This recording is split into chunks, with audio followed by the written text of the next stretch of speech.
What's up, fam? How is it going? I wanted to pop on today and make a quick little video on how to make a Halloween trick-or-treat bag. I am flying out to see my niece tomorrow. She lives out in Washington State, and Halloween has somehow become our family holiday, which I think is super cute and a lot of fun.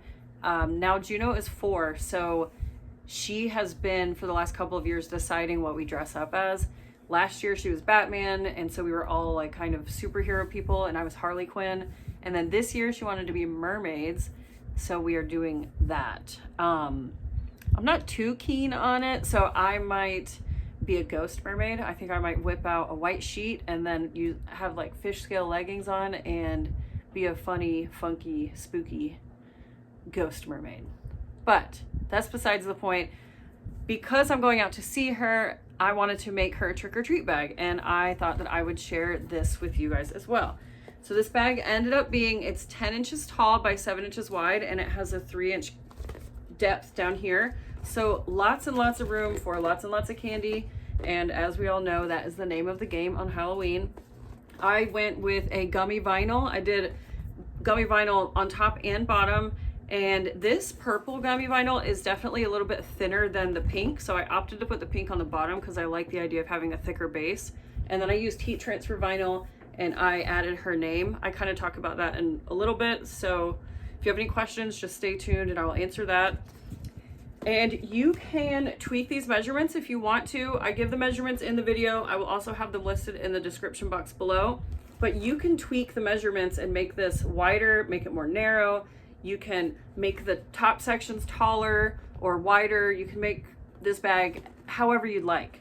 I pulled the origami bottom from the snap pouches from 12 Days of Christmas from last year, and it's similar to the reusable tote bag style bag that I made in that same series. I just kind of took the two and put them together, and I just love how it came out. If you want to, you can always line it. I would just tuck the lining in under this top edge here, and then when I'm top stitching, you know, I would do it all in one fell swoop. And it comes together really quickly too because I used webbing. And I don't know, it's just a nice, fun, little quick treat bag. So I hope that you enjoy it. Have fun.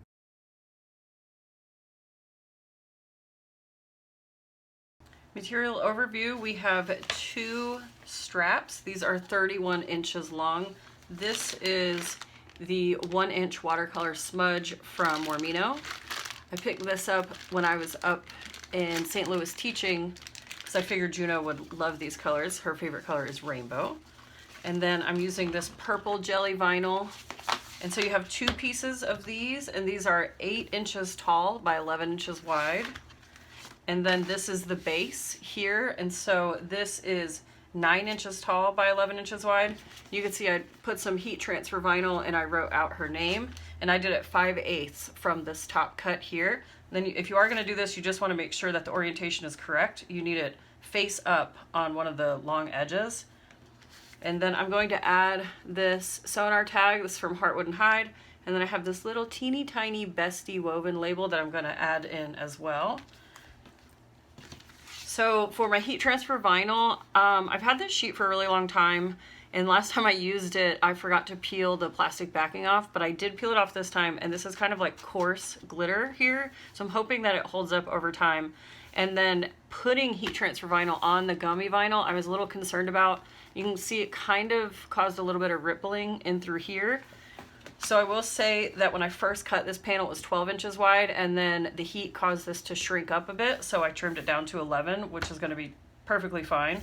But if you do use heat transfer vinyl on it, then just know that it's going to shrink, and maybe do that before you do your final cuts. I did my heat press at 250 for 20 seconds, and it worked perfectly. It's really nicely adhered, so I'm hoping that it holds up. So to get started, I'm gonna pet the kitty because she's over here grabbing at me. You stay right there, little shrimp. So the way that, whoa, slipped. The way that this is going to work is this is going to be the top of one side of the base of the bag, and then this will be the top of the other. So I'm going to add my tag up here. So I'm just going to stick it into place using a strip of double stick tape. Alrighty, so I'm going to measure 5/8 inch down on this side as well to get this measurement, so that way they are the same in. I don't know that that's what I'm trying to say, but they're the, you know what I mean. I'm going to start this at 1 so that I know my exact measurement here. So half of 11 is 5.5. There we go, stick that into place. So now this is ready to be top stitched. Before we go over, I'm going to also lay out my straps. So the base doesn't get the straps go on the 2 top pieces. So I'm going to take some 1/2 inch double stick tape.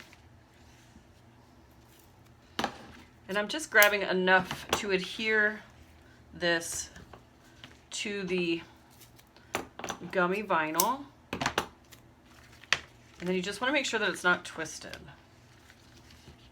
So do that. All right, so I'm going to lay my ruler on this left side edge here, and then I'll peel my tape. And I'm going to align the bottom of the webbing to the bottom of my panel.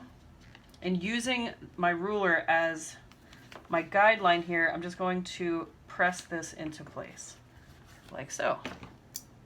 And then I'll flip and repeat it on this side.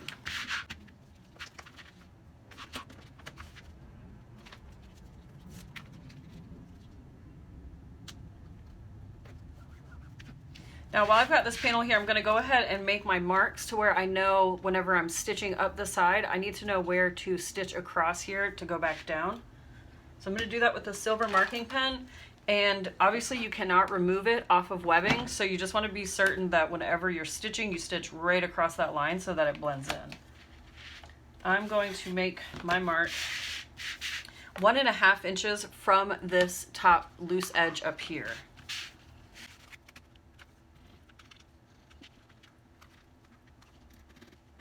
Quit messing with me.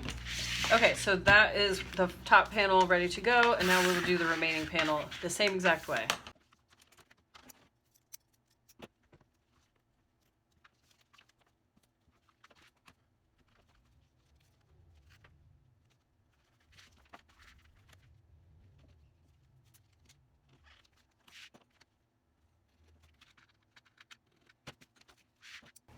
Okay, so now I'm going to go over to my machine and I'm going to stitch up across that mark that we made and then back down and do that on this side. And then I'm going to repeat that for this panel. And then I'm also going to stitch my sonar tag into place. For this project, I'm using Serene Sky from Wizardry. This was available in the project box for MoreMeKnow, and it is Tex 80. And I have the same thread in my bobbin, so that way I don't get into any tension wars. And I'm going to be using a size 4 stitch length.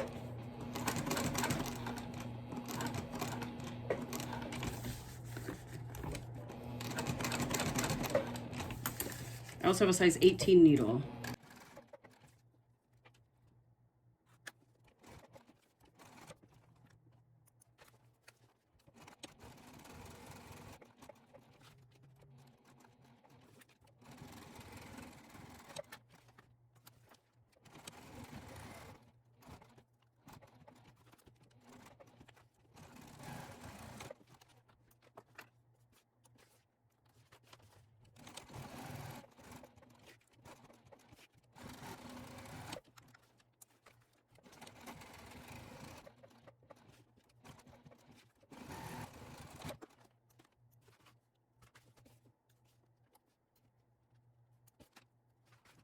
All right, so we can just stay over here. I'm going to grab my base and I'm going to line up this top long edge with the bottom long edge of one of my top sections.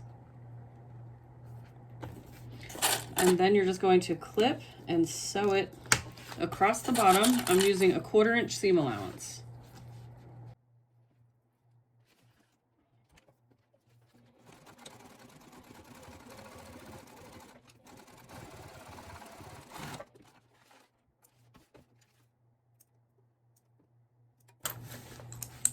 And now I'm just going to fold my base down and out of the way and top stitch. I'm leaving my excess folded toward the bottom. And then I'm just being really careful not to stretch it, but I'm trying to keep it taut.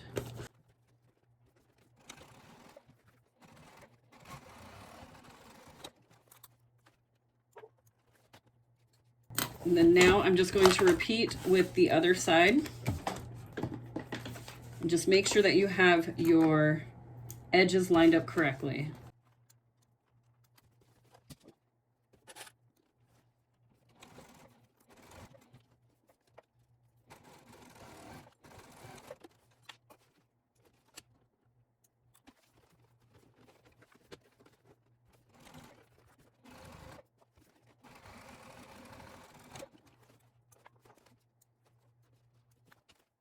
All right, this is what your panel should look like now. We've got our straps all sewn into place and they're top stitched. So I feel like that is more than enough structure, but if you want to, you can add some rivets here to offset any extra bulky candy or anything of the sort.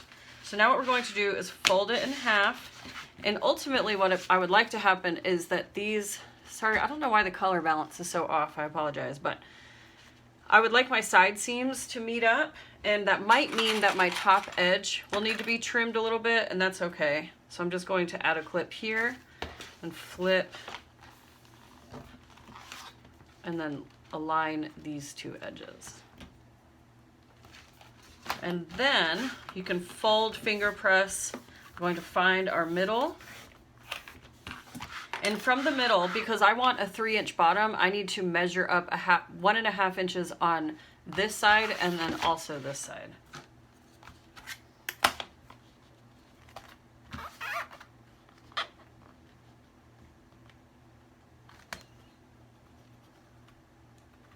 So I just add a couple tick marks to give me some fold lines and then repeat for the opposite side. All right, once your marks dry or get a little bit more dry, what you're going to do is you're going to fold right sides together. So I'm just picking up the panels and I'm folding on those notches or on the marks that I made. I'm going to fold across the entire panel here, add a couple clips, and then flip, and I'm going to do the same thing on this side. So fold right sides together and throw a couple clips in there. And you want these clips to be offset from the other side because we're about to lay them together.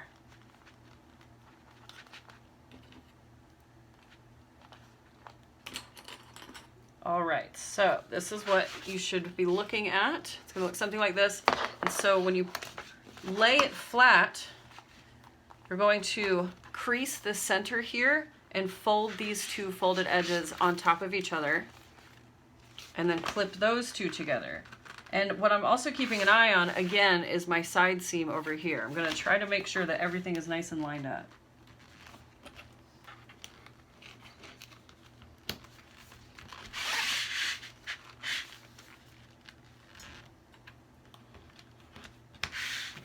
And then once I get everything nice and lined up, I'm just going to fold these two edges, make sure that this has a nice crease in the bottom here, and lay these two folds on top of each other. We're gonna go back to the machine, we're gonna stitch down our sides, but before I go, I'm gonna go ahead and create my top folded over edge, and I'm not gonna stitch it yet, but if I stitch it in my side seams here, it's gonna be a lot easier to create that fold later on. So what I like to do with this is I line this top edge here on one of my lines on my cutting mat. And I'm gonna go for a 1/2 inch fold over. So I'm just going to fold it until it meets up on the next inch block line right there. And then do the same over here. And then now I'll flip the panel and repeat for this side as well.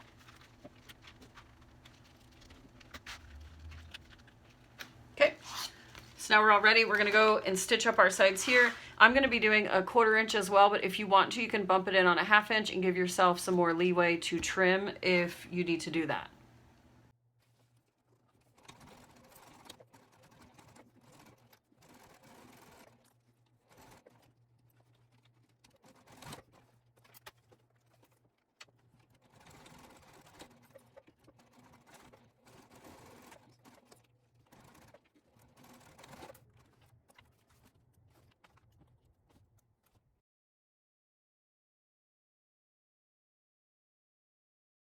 All right, so we're starting to see the bag come together. Go ahead and remove these clips. And I am going to trim down just a little bit here. I'm leaving about just a fat eighth of overhang, of seam allowance rather. This would be the better way to put that. Which is just tidying up the edge. Okay, so now we can flip it right side out.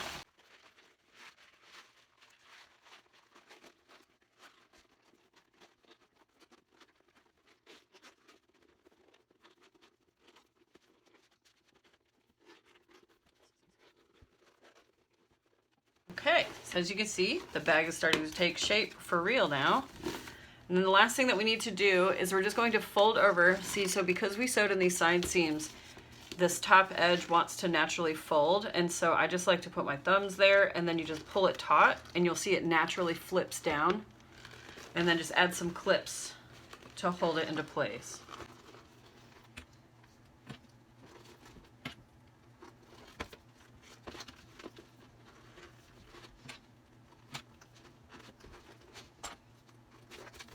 And then before I top stitch, I want to add my little tag. So I have my little tiny bestie tag here, and I'm going to put that, I'm going to tuck it right under, but I do want to find the center.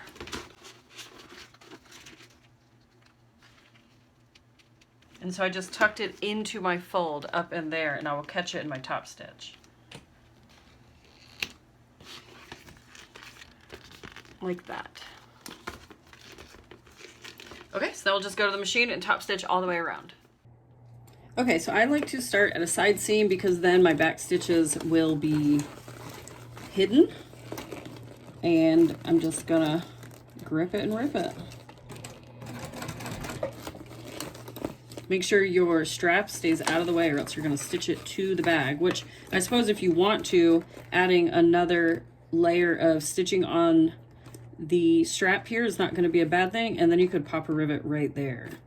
Which actually, it's not a bad idea. Let's try that.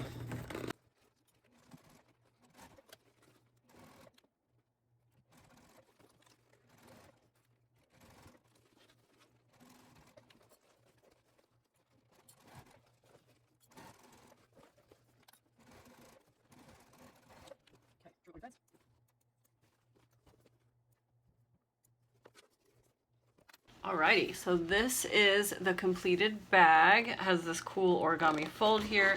If you need to, you can kind of play with it and add a clip here to help train it. With use, I'm sure it'll settle in.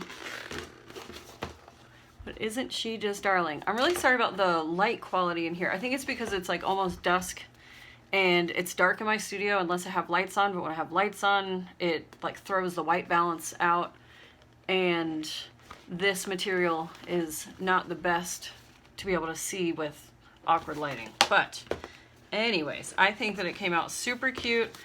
I wish I would have put the tag on this side because her name is right here, and I just think it would have been cuter over here, but it's not really a huge detail. Now, because I stitched across the top here, I'm thinking about adding a rivet. I don't think it's super necessary, but in the event that these stitches pop, it'll be nice to have a rivet in that spot. Now, due to the color of this, I feel like nickel is the best match, but I don't ever use nickel. So I just had to look through all of my stuff, and I was able to find some rivets, but I'm hoping that they work because the post length is kind of long, but we will figure it out. All right, so I just, right in the center, God, it's so annoying. Right in the center here, I just put one hole, and then I'm gonna try out the rivets. These guys are super little, so I don't even know like what they would do in the event of the stitches breaking, but it'll look cute at least.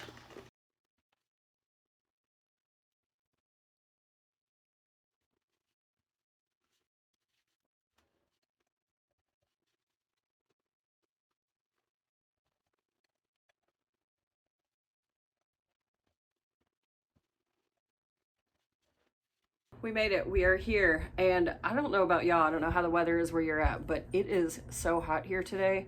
It is 77 degrees and it's almost Halloween.